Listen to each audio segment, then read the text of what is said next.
welcome back to my Astroimaging Journey channel. Today it's just a little quick follow-up. You know, a lot of the other guys on their channels, they're doing the here's what I'm doing tonight. Here's what I'm imaging tonight, and it's cool and all. I like watching them just as much as everybody else does, but I haven't done a lot of that because my channel's been focused on the learning process, the journey. Where have I messed up? What were my lessons learned? How did I fix things of that nature? But my workflow is pretty well locked in now. There's some tweaks I need to do. Everything now is in the processing, and those other guys I'm talking about, they've been doing this for years. So, they've got their processing workflow dialed in. And that's what I'm working on. So, the setup, getting everything ready to go, getting the images taken, I've got that one pretty locked down. But it's the processing workflow that I need to work on. And, by this point, you've probably, you may have seen, you may not have decided to watch all the chapters or the entire full length, I believe it was episode 22, PixInsight workflow for processing an open cluster. Yeah, that was a little lengthy. Apologies for that, but when you start processing, these things can get pretty lengthy. There's some stuff in there, there's some shortcuts, and if I'm not explaining things, it can definitely go a little bit quicker. But there's some things that I cut out and I sped up that clearly take longer than what were in the video. So yeah, processing something can take hours, if not days, to do properly. Finding that out very, very quickly. So the update is the open cluster we were doing during that processing, I won't say tutorial, just an explanation of my workflow was more appropriate. And what we have there is, well, hopefully we have it on the screen now. This was the final reprocessed image for the third or fourth time following recording that. There were some, I bought Warren Keller's book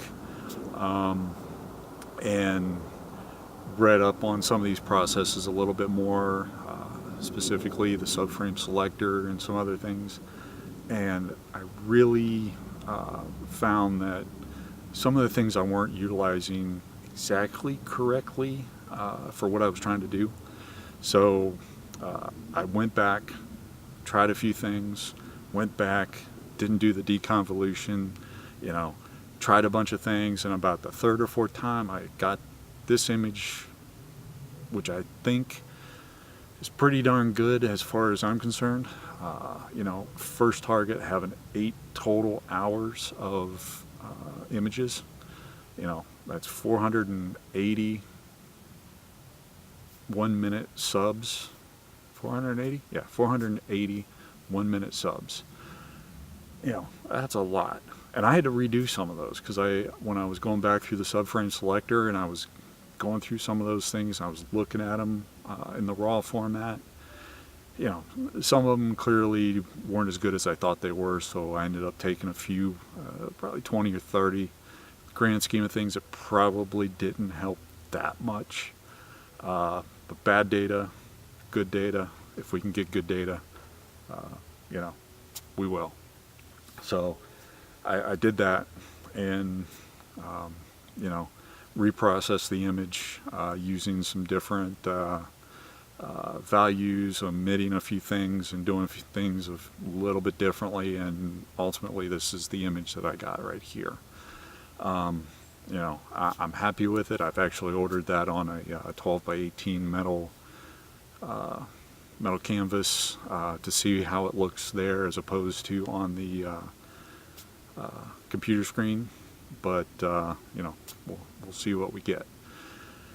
The other thing we have and hopefully we'll have it here, is the Horsehead Nebula. Finally got about 2 hours worth of images. Those were 5-minute subs. I think I had 19 of them at the time. So, 10 or 15 minutes shy of a full 2 hours. Clearly 6 hours shy of the 8 hours I want on the target. But I wanted to see the data that I was getting. That was another thing. I had some that were clearly washed out that I needed to throw away that I thought were good initially, going through blink and subframe selector and some other things, and they clearly weren't good data.